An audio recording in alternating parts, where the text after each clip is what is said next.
அனைவருக்கும் வணக்கம்.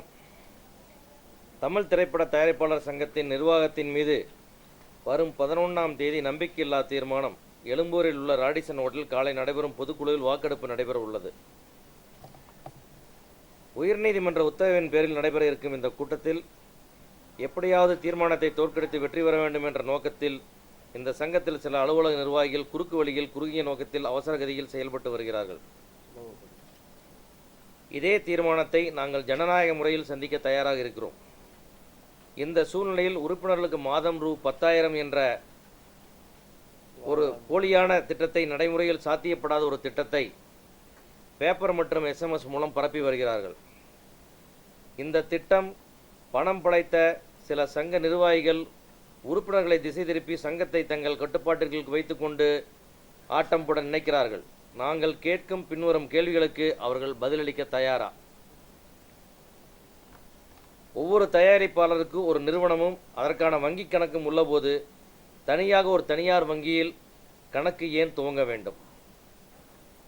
தமிழகத்தில் உள்ள கேபிள் டிவி ஆபரேட்டர்கள் ஒவ்வொரு மாதமும் எவ்வளவு பணம் தர ஒப்புக்கொண்டுள்ளார்கள்? அதற்கான ஒப்பந்தம் போடப்பட்டதா? இப்படி ஒரு முக்கியத்துவம் வாய்ந்த ஒப்பந்தத்தை பொதுக்குழுவின் ஒப்புதலின்றி எப்படி செயல்படுத்த முடியும்? கேபிள் டிவி ஆபரேட்டர்கள் தரும் பணத்திற்கு சங்கம் எந்த விதமான உரிமை அவர்களுக்கு அளிக்கிறது? அதை விளக்கமாக உடனடியாக உறுப்பினர் அனைவருக்கும் ஏன் தரவில்லை? பணம் படைத்தவர்கள் முதல் மாதம் தங்கள் பணத்தை தந்தாலும் அடுத்த மாதம் பணம் பெறவில்லை என்றால் அதற்கு யார் பொறுப்பு? இதை யாரிடம் போய் கேட்பது? அரசு கேபிளில் ஒப்பந்தம் போடப்பட்டதெனில் அரசு சார்பில் உத்தரவாதம் அளித்தது யார்?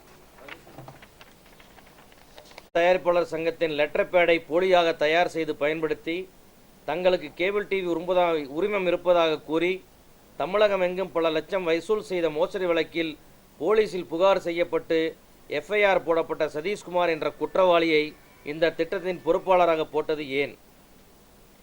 கேபிள் டிவிக்கு மொத்தம் எத்தனை படங்கள், எத்தனை படக்காட்சிகள் என எத்தனை வருடங்களுக்கு உரிமை கொடுக்கப்படுகிறது?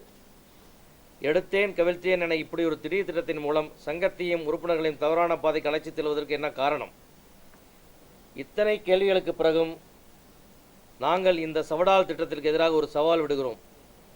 மொத்தம் உள்ள 832 நிரந்தர உறுப்பினர்களுக்கு மாதம் 10,000 என்கிற அடிப்படையில் முதல் 3 மாதங்களுக்கு தேவைப்படும் தொகை ஏறத்தாழ 2,49,60,000 ரூபாயை சங்க உறுப்பினர்கள் மீது மாறாத அன்பு கொண்ட பணம் படைத்த சங்க நிர்வாகிகள் தயார் செய்து அனைத்து உறுப்பினர்களுக்கும் 10ஆம் தேதி மாலைக்குள் காசோலை மூலம் தந்து விடுவார்களேயானால் அவர்களை எண்ணத்தை மதித்து இந்த திட்டத்திற்கு ஒத்துழைப்பு தருவதற்கு நாங்கள் தயாராக இருக்கிறோம். ஆனால் நாங்கள் உறுப்பினர்களுக்கு நேர்மையாகவும் உண்மையாகவும் உழைத்து செயலாற்ற நினைக்கிறோம். பொதுக்குழுவில் சிந்தித்து செயலாற்ற உறுப்பினர்களை கேட்டுக்கொள்கிறோம். இப்படிக்கு TG Thiagarajan, T Siva, R Radhakrishnan. சரி, இப்போ இந்த பொதுக்குழுவே பொதுக்குழு நடக்கிறதுக்கான ஒரு நேர்மையாக ஜனநாயக முறையில் அந்த பொதுக்குழுவை தேர்தலை சந்திக்க முடியாமல் எந்த விதமான சாத்தியம் இல்லாத ஒரு திட்டத்தை கொண்டு வந்து முதல் முறையாக இந்தியாவிலேயே லஞ்ச பணம் செக்காக கொடுக்கப்படுகிறது. இதுதான் இந்த நிர்வாகத்தினுடைய மிகப்பெரிய சாதனை. இதை கண்டுபிடித்தவருக்கு ஒரு டாக்டரேட் பட்டமே கொடுக்கணும்.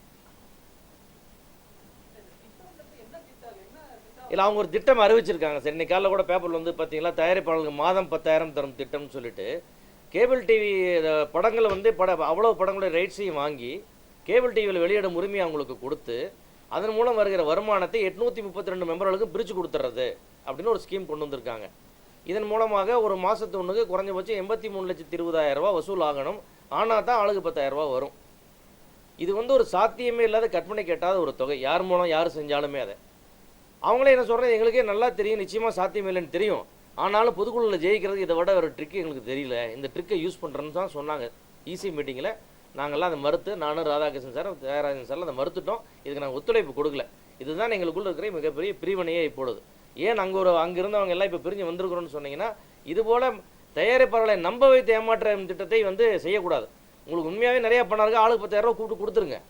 அந்த 10,000 கொடுக்குறதுக்கு கேபிள் டிவி மூலமாக கொடுக்குறேன்னு ஒரு பொய் சொல்லி ஒரு திட்டத்தை சொல்லி கொடுக்க வேண்டிய அவசியம் இல்லை.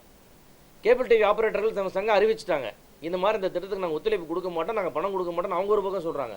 இது அவங்களெல்லாம் கூட்டு வச்சு பேசி எவ்வளவு சாத்தியம், அவங்களுக்கு என்ன வருமானம் கிடைக்கும், அதில் எவ்வளோ பங்கு நாம் வாங்கிக்கலாம், நம்ம வாங்கி தயாரிப்பாளர்களுக்கு எவ்வளோ கொடுக்க முடியும்னு எந்த முன் யோசனையும் இல்லாமல் இந்த பொதுக்குழுவில் மெஜாரிட்டி பெறுவதற்கு ஏதாவது ஒரு கவர்ச்சிகரமான திட்டத்தை அறிவித்து அதன் மூலமாக ஜெயிச்சிடலான்ற குறுக்கு வழி தான் அது. இந்த குறுக்கு வழி நான் வேண்டான்னு சொன்னேன். நம்ம அமைதியாக ஜனநாயகத்தை பொதுக்குழுவை சந்திப்போம், வந்து ஒரு எல்லாரும் மெம்பர் பொதுக்குழுவில் விவாதிக்கலாம். எல்லா மெம்பரும் எது சரி நியாயப்படுதோ, இந்த 8 மாதம் நம்மளுடைய பர்ஃபார்மன்ஸ் பிடிச்சிருந்ததுன்னா பொதுக்குழு நமக்கு ஆதரிச்சு ஓட்டு போட்டுட்டோம், வேண்டாம்னு சொன்னால் வெளியே போயிடலாம். அதில் என்ன இருக்குது? மெம்பர் சொல்கிற ஜனநாயகத்தைப்படி நம்ம கட்டுப்படுவோம் நாங்கள்லாம் சொன்னோம். அவங்க அதுக்கெல்லாம் தயாராக இல்லை. பதவி ஆசை, பதவி வெறி பிடிச்சிருக்கிறாங்க. இந்த பதவியை தக்க வைக்கிறக்காங்க எந்த போய் வேணால் சொல்கிறதுக்கு ரெடி, என்ன வேணால் சொல்லலாம். மெம்பர்ஸை கூப்பிட்டு அக்கௌண்ட் ஓப்பன் பண்ணுறேன், உங்கள் பேரில் செக்கப் போடுங்க, புதுசாக ஒரு அக்கௌண்ட் ஓப்பன் பண்ணுறது, சங்கத்துக்கு சம்மந்தமே எல்லாம் ஒரு ப்ரைவேட் பேங்க்கில் போய் தனியார் வங்கியில் வந்து சொசைட்டி ஆக்ட் படி வந்து நேஷனலைஸ் பேங்க்கில் தான் அக்கௌண்ட்டே ஓப்பன் பண்ணணும். ஆனால் ஒரு ப்ரைவேட் பேங்க்கில் தனியார் வங்கியில் போய் அக்கௌண்ட் ஓப்பன் பண்ணி அதுக்கு சைனிங் அத்தாரிட்டி இவங்களாவே இவங்க 2 பேர் நியமிச்சுக்கிட்டு கணக்கு ஓப்பன் பண்ணி இவங்களே பணத்தை கொண்டு வந்து அதில் போடுறாங்க. இவங்க பணத்தையே கொண்டு போய் அந்த பணத்தில் அந்த அக்கௌண்ட்டில் லோட் பண்ணி அது மூலம் செக் கொடுக்குற ஏற்பாடு பண்ணுறாங்க. அதான் உங்களுக்கு சொன்னேன், முதல் முறையாகவே உலகத்திலேயே லஞ்ச பணம் என்பது செக்கில் கொடுக்கப்படுவது இதுதான் வரலாற்று சாதனை. அதை செஞ்சு முடிச்சுட்டாங்க நம்ம ஆளுங்க. ஆமாம், இது மட்டும் இல்லை, இது எதுவுமே சங்கத்தில் நடக்கலை. இந்த திட்டம் எதுவுமே சங்கத்தில் நடக்கலை. எல்லாமே அவருடைய ஞானவேல் ராஜாவுடைய ஸ்டுடியோ கிரீன் ஆஃபீஸில் வச்சு அங்கேயே ஸ்டாஃப் போட்டு அங்கேயே நடந்துட்டு இருக்குது. இதுக்குமே இங்கே நீங்கள் பார்க்குற தயாரிப்பாளர் சங்கம் இங்கே இருக்கே, அதுக்கு எந்த சம்மந்தம் கிடையாது. மொத்தமாகவே அவர் எஸ்எம்எஸ்ஸே கொடுக்குறாங்க. அவருடைய ஆஃபீஸ் அட்ரஸ், தெரியாச்சலம் ஸ்ட்ரீட் அட்ரஸ் போட்டு அங்கே வந்து கலெக்ட் பண்ணிக்க சொல்லி. இதுக்காகவே பல மெம்பர் போகிறதில்ல. என் உரிமை என் சங்கத்தில் கிடைச்சா நான் வாங்குவேன், உன் ஆஃபீஸில் வந்து நான் ஏன் வாங்கணும்னு பல பேர் போகலை. அவங்க ஃபோன் பண்ணி கெஞ்சிக்கிட்டு இருக்காங்க எல்லாத்தையும் வர சொல்லி. இதுதான் உண்மை. தயாரிப்பாளர்களும் அவ்வளோ திறந்தாந்துள்ள. ஏன்னா தயாரிப்பாளர் சங்கத்தில் 100 ரூபாய் கிடைச்சா கூட அவங்க உரிமையை வந்து வாங்கிட்டு போவாங்க. ஒரு ஒரு பொங்கலுக்கு ஒரு சின்ன பரிசு கொடுத்தா கூட, தீபாவளி பரிசு கொடுத்தா கூட வந்து வாங்கிட்டு போயினா அது அவங்களோட உரிமை, அவங்க தாய் வீடு. இன்னொருத்தர் ஆஃபீஸில் போய் வாங்க வேண்டிய அவசியம் யாருக்குமே இல்லை. அதுதான் இப்போ தவறாக நடந்துட்டு இருக்கு. மொத்த தங்கமும் தனிப்பட்ட ஒருவரால் கையில் எடுத்து கொள்ளப்பட்டு இன்னைக்கு வந்து மொத்தமாகவே ஞானவேல் ஆஃபீஸில் வச்சு இன்னைக்கு சங்கம் நடந்துட்டு இருக்கு. இப்படி ஒரு திட்டத்தை கொண்டு போய் அவங்க ஆஃபீஸில் வச்சு ஒரு 10 ஸ்டாஃபை போட்டு அவங்களாவே வந்து எல்லாம் செஞ்சுட்டு இருக்கிறாங்க. அவங்களே செக்கில் கையெழுத்து போடுறாங்க, அவங்களே எல்லாம் பணத்தை வசூல் பண்ணுறாங்க. தமிழ்நாடு பூரா கேபிள் டிவி வசூல் பண்ணுறதுக்கு ஒரு 10 பேர் சுற்றிட்டு இருக்காங்க. அந்த 10 பேர் சுற்றுறதுல மெயினாக ஒரு அக்யூஸ்டை உள்ளே விட்டுருக்காங்க. தமிழ்நாடு கேபிள் டிவிக்கு வந்து தமிழ்நாடு திரைப்பட தயாரிப்பாளர் சங்கத்தின் மூலமாக சதீஷ்குமார் ஒருத்தர் இன்சார்ஜாக போடுங்க. அந்த சதீஷ்குமார் யாருன்னா, தமிழ் ஃபிலிம் ப்ரொடியூசர் கவுன்சிலோட லெட்டர் பேடை பயன்படுத்தி தப்பாக அவருக்கு ரைட்ஸ் இருக்கிறதா சொல்லி ஊரெலாம் ரைட்ஸ் விற்று சிவசக்தி பாண்டியன் செக்ரட்டரி இருக்கும்போது கண்டுபிடிச்சி திருநெல்வேலியில் போய் அவனை அரெஸ்ட் வாரண்ட் கொடுத்து அவனுடைய பார்ட்னர் அரெஸ்ட் பண்ணி 45 நாள் ஜெயில் வச்சுருந்தாங்க. இந்த சதீஷ்குமார் வந்து முன்ஜாமீன் எடுத்து தலைமறைவாயிட்டார். அப்படி இன்னும் கேஸ் பெண்டிங்கில் இருக்குது. அந்த சதீஷ்குமார் தான் வந்து இன்றைக்கி தமிழ்நாடு இவங்கெல்லாம் அறிவிச்சிருக்க இந்த திட்டத்துடைய பொறுப்பாளர். திருடங்கையில் சாவியை கொடுத்து நம்மளெல்லாம் வேடிக்கை பார்க்க சொல்கிறாங்க. அவங்க வந்தாவே நாங்கள் பணம் கொடுக்க மாட்டோன்னு 90% கேபிள் டிவி ஆப்ரேட்டர் அவனை திருப்பி அமைச்சிட்டாங்க, திட்டி அமைச்சிட்டாங்க.